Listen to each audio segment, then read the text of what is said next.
নমস্কার, আশা করছি সবাই ভালো আছেন, সুস্থ আছেন এবং বিশ্বস্তভাবে নিজের যত্ন নিচ্ছেন। অন্যান্য দিনের মতো আজকে সকালটাও একই রকম ছিল। সকালে ঘুম থেকে উঠলাম, গাছগুলোর পরিচর্যা করলাম, ফাঁকা টবগুলোকে দেখে একটুখানি মনের ভেতরটা খচখচ করছিল, কিন্তু কিছু করার নেই, এখনও কোনো গাছ আমি জোগাড় করে উঠতে পারিনি। আশা করছি দু একদিনের মধ্যেই পারবো।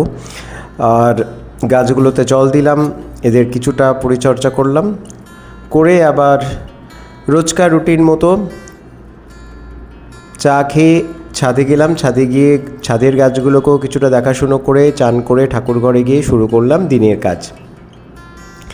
আজকের দিনটাও ছিল ব্যস্ততায় ঠাসা, সুতরাং সারাদিন মাথা তোলার কোনো সেরকম সুযোগই পাইনি। তারপরে সন্ধেবেলা আবার চলে গেলাম ঠাকুরঘরে গিয়ে ঠাকুরের কাছে দুদণ্ড বসে দিনটা মোটামুটিভাবে শেষ হলো। সকালবেলা যখন রাস্তাঘাটটা দেখছিলাম তখন রাস্তাঘাটটা মোটামুটি ফাঁকাই ছিল। আর সবচেয়ে খারাপ লাগছিল যখন দুপুরবেলা ছাদে গেছিলাম। ছাদে গিয়ে দেখলাম প্রচণ্ড রোদে ছাদের গাছগুলো একেবারে নুয়ে পড়েছে। মানে যত তাড়াতাড়ি সম্ভব তত তাড়াতাড়ি জল দিলাম। আজকে ছাদে যেতে আমার প্রায় 6:30 বেজে গেছে, কারণ কাজকর্ম গুটিয়ে তবে যেতে হয়। আর এখন সুজয়ও নেই, সুজয় চলে গেছে ওর দেশে, কারণ ওর এক আত্মীয়র বিয়ে। আর সেই সঙ্গে সঙ্গে সামনে শনিবার আবার ওদের দেশের বাড়িতে কালী পুজোও রয়েছে, সুতরাং ও তো আর থাকবে না।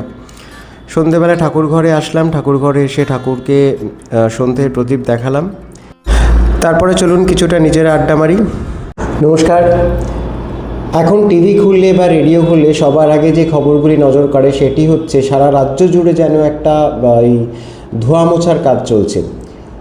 বিভিন্ন উৎসবের আগে আমরা যেমন বাড়িঘর ধুয়ে মুছে পরিষ্কার করি, সেই রকমই রাজ্য জুড়ে এখন ধোয়া মোছার কাজ চলছে। কোথাও বেআইনি টোল প্লাজা ভাঙা হচ্ছে, কোথাও বেআইনি যে বাড়িগুলো তৈরি হয়েছিল সেগুলো ভাঙা হচ্ছে, কোথাও আবার সরকারি অফিসে কর্মচারীদের যে হাজিরা দেবার সময় সেটাকে যাতে কঠোরভাবে মেনে চলা হয় সেই দিকে দৃষ্টি দেওয়া হচ্ছে। কোথাও 2021-এর ভোট পরবর্তী সন্ত্রাসে যারা নিহত হয়েছিলেন সেই সব কেস ফাইলগুলো আবার নতুন করে খোলা হচ্ছে। কোথাও আবার চাষিদের, সীমান্তবর্তী যেসব চাষিরা আছেন তাদেরকে আশ্বস্ত করা হচ্ছে তারা তাদের নিজেদের উৎপাদিত শস্য সামগ্রী অন্য রাজ্যেও তারা ব্যবসার উদ্দেশ্যে পরিবহন করতে পারবেন। আবার কোথাও এরকমও বলা হচ্ছে যে আমাদের যে কেন্দ্রীয় সরকারি প্রকল্পগুলো, যেগুলো আমরা রাজ্য সরকারের তৎকালীন বরখাস্ত হওয়া রাজ্য সরকারের বিরোধিতার জন্য এই দেশের রাজ্যবাসীরা তার সুযোগ পেতেন না, সেইগুলো আবার এই দেশের রাজ্যবাসীরা যাতে সেই সুযোগ সুবিধাগুলো পান সেগুলোর ব্যাপারেও দৃষ্টি দেওয়া হচ্ছে। এই ব্যাপারে সবার আগে আমি একটাই কথা বলবো, যেমন আগে কি হতো, আগে আমরা দেখেছি যে বিভিন্ন সরকারি প্রকল্প যেগুলো ছিল সেগুলো দুয়ারে সরকার বলে একটা প্রকল্প ছিল, সেগুলির মাধ্যমে সবাইকে অ্যাপ্লাই করতে হতো। আমি নিজে যদিও কোনোদিনও কোনো প্রকল্পের কোনো সুযোগ সুবিধে নিইনি, কারণ আমি মনে করি যে আমি যতটুকু রোজগার করি আমি সেই সমস্ত সুযোগ সুবিধেগুলো পাওয়ার পক্ষে এলিজিবল নই। তো আমি সেজন্য কোনো সুযোগ সুবিধে নিইনি, কিন্তু যারা নিতেন তাদেরকে দেখেছি। এই দুয়ারে সরকার যখন হতো, এই ক্যাম্পগুলো যখন পাড়ায় পাড়ায় হতো, তখন ঘন্টার পর ঘন্টা লাইনে থেকে দাঁড়িয়ে ফর্ম ফিল আপ করে তবে তাদের এই সমস্ত করতে হতো। কিছুদিন আগেও যখন এই বেকার ভাতা চালু হলো 1,500 টাকা করে, যখন সেইখানেও তখন দেখেছি যে বিভিন্ন জায়গায় ক্যাম্প খোলা হয়েছিল এবং সেই ক্যাম্পে গিয়ে ফর্ম ফিল আপ করে তবে সেই ভাতার সুবিধাটা পাওয়া গেছিলো। এবং বিভিন্ন সময় বিভিন্নভাবে দেখা গেছে, যখন এরকম কন্যাশ্রী প্রকল্প ছিল, বাড়িতে যদি কোনো বিবাহযোগ্য মেয়ের বিয়ে হতো তবে কাউন্সিলরের সুপারিশ লাগতো। কিন্তু এই সরকার একটা ভালো জিনিস করেছে, সেটা হচ্ছে যে এখানে কারোর সুপারিশ লাগছে না, কোনো কাউন্সিলর বা জনপ্রতিনিধির কোনো সুপারিশ লাগছে না। এরা সরাসরি অনলাইন পোর্টাল খুলছেন, যে পোর্টালে কিন্তু এগুলোর জন্য অ্যাপ্লাই করতে হবে। যেমন ধরুন অন্নপূর্ণা প্রকল্প, লক্ষ্মীর ভাণ্ডার যে প্রকল্পটি ছিল এটিরই একটি পরিবর্ধিত রূপ। পরিবর্তিত বললাম কারণ নামটা চেঞ্জ হয়ে গেছে, পরিবর্ধিত বললাম কারণ ভাতার অঙ্কটা বেড়েছে। তা সেখানে দেখলাম যিনি বর্তমান সরকারের যিনি নতুন নারী কল্যাণ মন্ত্রী রয়েছেন, তিনি বললেন যে এখন থেকে এটা অনলাইনেই অ্যাপ্লাই করতে হবে, সরাসরি খাতায় কলমে অ্যাপ্লিকেশনের কোনো সুযোগ থাকছে না। সুতরাং আমি সবাইকে এটাই অনুরোধ করব যে সবাই এই ব্যাপারে একটুখানি সজাগ থাকবেন। যখন যেখানে যেরকম অনলাইনে যেরকম বিজ্ঞপ্তি দেখবেন, তখন কিন্তু সেইখানে সেই ফর্ম ফিল আপ করে তারা জমা দিয়ে সেই সব প্রকল্পগুলি সুযোগ সুবিধে নেবেন। আর সবচেয়ে বড় লাভ সেটা হচ্ছে যে আয়ুষ্মান ভারত প্রকল্প। দীর্ঘদিন প্রধানমন্ত্রী নরেন্দ্র মোদীর অনুপ্রেরণায় এই প্রকল্পটা চলছে সারা ভারতবর্ষ। আয়ুষ্মান ভারত মূলত একটি গ্রুপ মেডিক্লেম প্রকল্প, বা এখানে যারা এই প্রকল্পের আওতায় আসবেন তারা প্রধানত সমাজের প্রান্তিক শ্রেণীর মানুষ, যারা অর্থনৈতিক দিক থেকে অনগ্রসর শ্রেণীর মানুষরাই কিন্তু এই প্রকল্পের আওতায় আসবেন।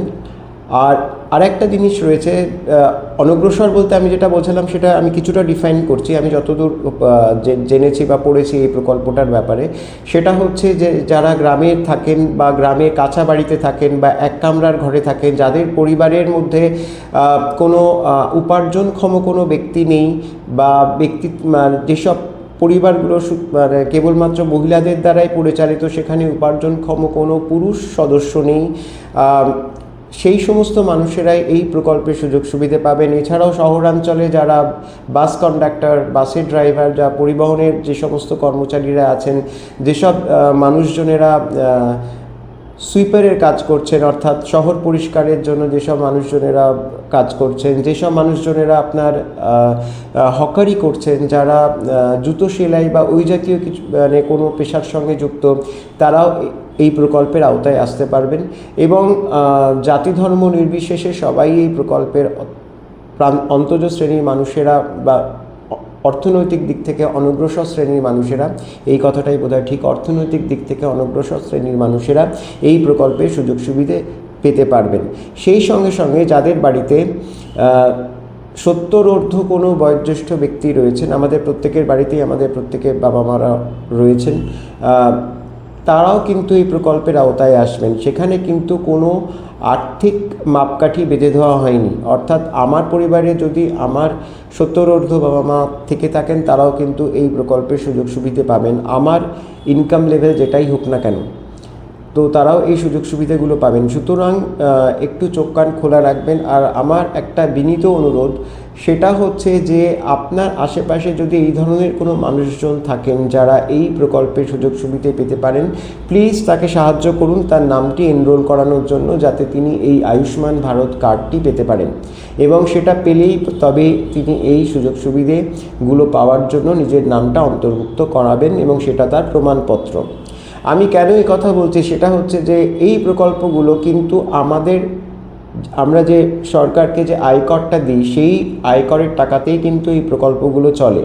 সুতরাং এটা একটা সোশ্যাল রিফর্মিংয়ের মতো, অর্থাৎ আমরা সবাই এটা চাই যে সমাজে অর্থনৈতিক দিক থেকে যারা আজকে অনগ্রসর, তারা কালকে যেন সেই তালিকাভুক্ত না থাকেন, তারা যেন সেই অবস্থা থেকে বেরিয়ে আসতে পারেন।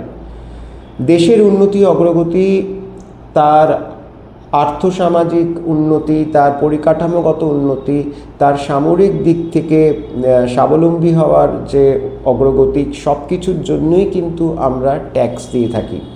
আমাদের আয়ের একটা বেশ বড় অংশ এই ট্যাক্সের ফান্ডে চলে যায়। সুতরাং এই ফান্ডগুলো থেকেই কিন্তু সরকার বাহাদুর আমাদের জন্য এই প্রকল্পগুলোকে নিয়ে আসেন, যাতে সমাজের পিছিয়ে পড়া মানুষেরা তাদের সেই নিম্ন অর্থনৈতিক অবস্থা থেকে তারা যাতে বেরিয়ে আসতে পারেন। এরকম আরও অনেক প্রকল্প আছে, যেমন ধরুন প্রধানমন্ত্রী সড়ক যোজনা বা প্রধানমন্ত্রীর আবাস যোজনা, ঠিক আছে? তো এই সব প্রকল্পগুলো যেগুলো রয়েছে, সেগুলো কিন্তু প্রত্যেকটি এখন পশ্চিমবঙ্গে চালু হচ্ছে আস্তে আস্তে। এবং আমার সবার কাছে একটাই অনুরোধ, আপনারাও আপনাদের আশেপাশে যদি এই ধরনের কোনো মানুষ থেকে থাকেন যারা এই প্রকল্পের সুযোগ সুবিধে পেতে পারেন, তাদেরকে প্লিজ আপনারা সাহায্য করুন, যাতে তিনি তার নামটি এখানে অন্তর্ভুক্ত করতে পারেন এবং সরকারি সুযোগ সুবিধে তারা পেতে পারেন। দিন বদলাচ্ছে, সমাজও বদলানো দরকার সেই সঙ্গে সঙ্গে, তাই না?